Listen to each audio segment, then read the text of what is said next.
سنی اتحاد کونسل کی جانب سے زرتاج گل قومی اسمبلی میں پارلیمانی لیڈر ہوں گی. زین قریشی اور احمد چٹھا ڈپٹی پارلیمانی لیڈر ہوں گے.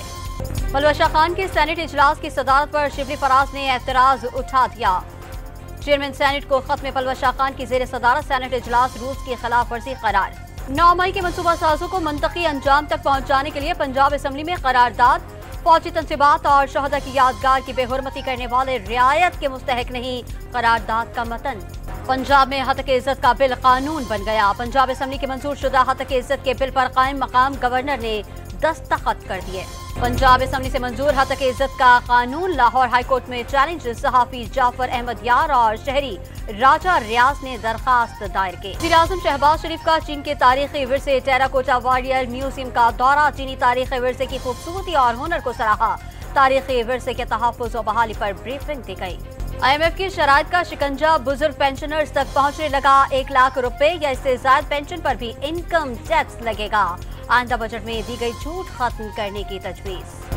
پیپلز پارٹی کے رہنما شازیہ مری کی بجٹ میں عوام کو ریلیف دینے کی اپیل. کسان دوست بجٹ بنانے کا مطالبہ.